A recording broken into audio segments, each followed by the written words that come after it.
Good morning, good afternoon, good evening, wherever you are, whenever you are. Welcome to a new DC live stream. I'm your host, Matthew Bitteri, here for you again on a Monday with some Bitcoin technical analysis. Everyone wants to know each and every week, is the price going up? Is the price going down? And, you know, lots of people on the internet lately that I've been searching on YouTube believe that the bottom is in. However, I don't think so personally. Look, you're always going to get a 50-50 split between people thinking we've bottomed and some people thinking we haven't. So I still don't think there's enough good news overall macroeconomically for there to be any reversal in all markets. We saw a bit of a fake out to the upside in Bitcoin and in the SPX. S&P 500 last week after the CPI data because it was positive.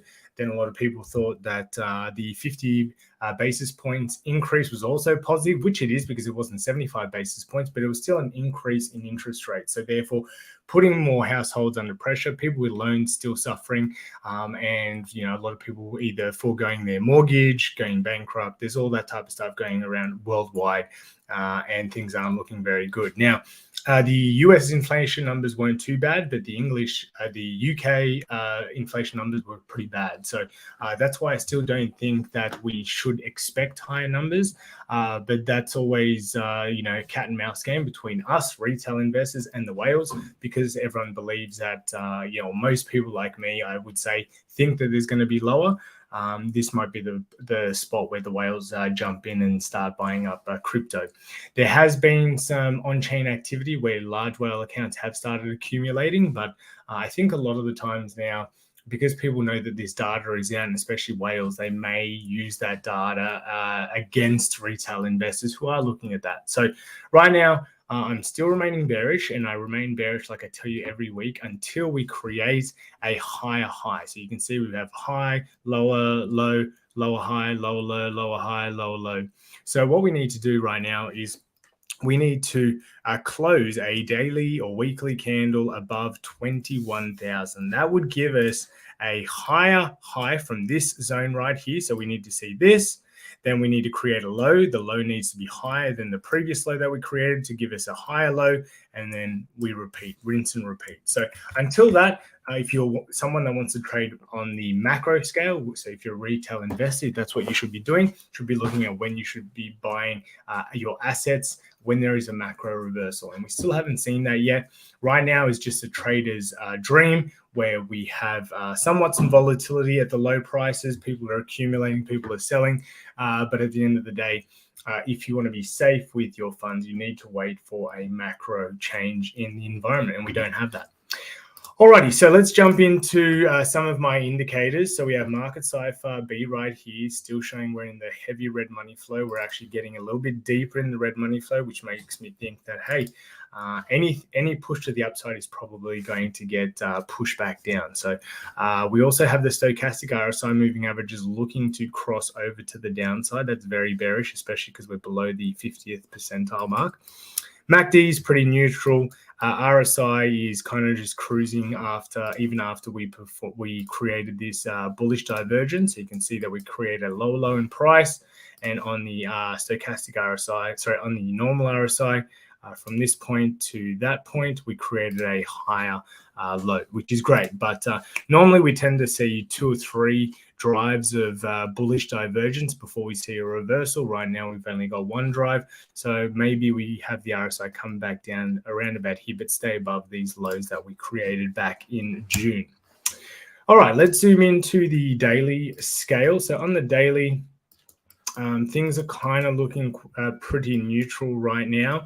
We do have the stochastic RSI at the bottom side, so in the oversold territory. So we might be able to see a small bounce from here. The MACD, the moving averages have crossed down bearish, and usually when you have a crossover to the downside below the zero line, that tends to signal a fast sell-off, or like a bit of a sell-off, fast or slow, depending what you think is fast, depending what you think is slow. But we are currently just sitting on the 618 Fibonacci retracement. All right, so from the low that we created on the 21st of November at 15,430, and the high we created last week at 18,381, we've hit the golden pocket. So it's no chance, it's no coincidence, I should say, that we found support here. But is this going to give us enough support where we can push to the upside? This is the cat and mouse game that I'm talking about. If we break these lows, we probably have one or two more lines of support, the 786 at 16,000 and the 0.85 Fibonacci retracement. This one's not used too much, but the 786 definitely. I have been finding a lot of retracements at the 0.85 recently, but it's something that you need to be consistently monitoring. And if you're not a full-time trader, don't worry too much about that. Worry about the macro scale. So right now, yes, we're at a fib support, which basically should mean, hey, we should move up from here. But look, Bitcoin is its own monster. It'll do whatever it wants to do. But so far, we're holding this position quite well. We do have some consolidation because we had such a big expansion from the lows to the highs. So now we sort of we had a big drop last week.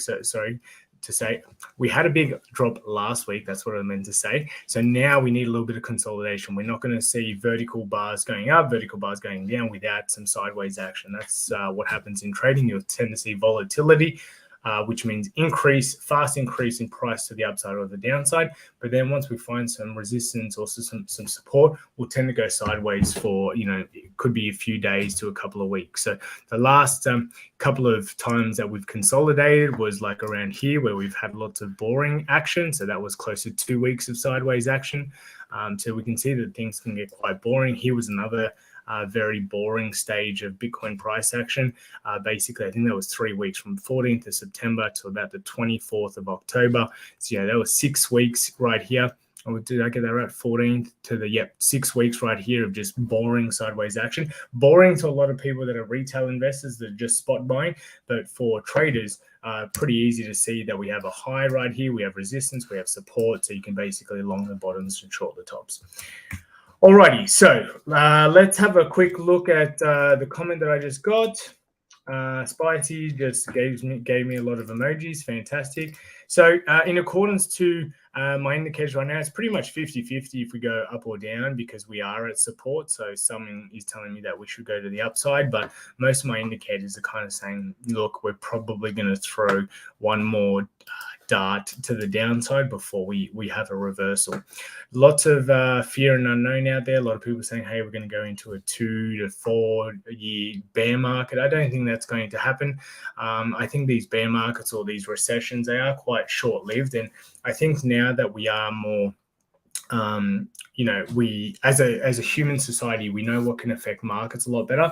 We tend to do things like print money to avoid large catastrophic losses of life and stuff like that. So if the economy gets really worse, I'm sure the countries where the people are sort of suffering, they're going to do something about it, which usually means print money, which means we're probably going to put more pressure in the long term. But they're going to be the same way that they wanted you to lock down during COVID. They're thinking about long term. What is the cost of saving a life? Is it better to just print money and everyone can live fruitfully, or do we need to actually increase interest rates, remove money from the economy because things get a little bit silly? So at the end of the day, it's who knows what they're doing, because the guys at the top, they don't seem like they're doing a great job, and we the people are sort of still suffering. So right now I'm pretty neutral in regards to up or down, but I can tell you one thing: if we do have a 4-hour close below 16,500, let's say, we're definitely going to take another leg to the downside. It seems like it's more likely to have another swipe at the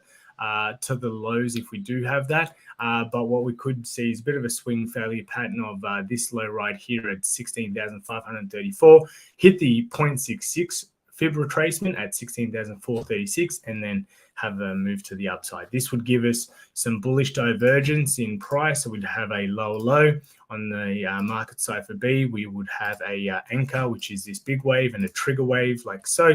That would give us a push to the upside. But right now, with the stochastic RSI in the overbought territory, it looks like it wants to cool off and maybe even swipe the lows one more time. So we'll just have to wait and see. But I've given you my targets.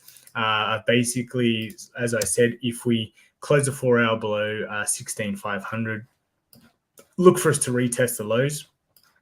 If we are able to stay here over the next 24 to 48 hours, that's going to give bulls confidence that this is good support and we should move to the upside. Alrighty, guys, that is it for the Bitcoin technical analysis video. Once again, thank you for watching. Make sure you like, subscribe, turn on notifications for all our videos. We go live Monday to Friday on this channel with educational content on the weekend. And before I let you go, if you missed our most recent webinar on how to create 7 diversified passive income streams utilizing DeFi and cryptocurrencies, then please feel free to check out the replay at breakoutnow.co/passive-income-replay, and we'll be sure to send you that replay to your email inbox. All right, guys, that is it from me. Thank you once again for supporting the channel. We love you for watching. Leave us a comment below if you have any questions about what we just covered, and we'll catch you on the next video. Bye.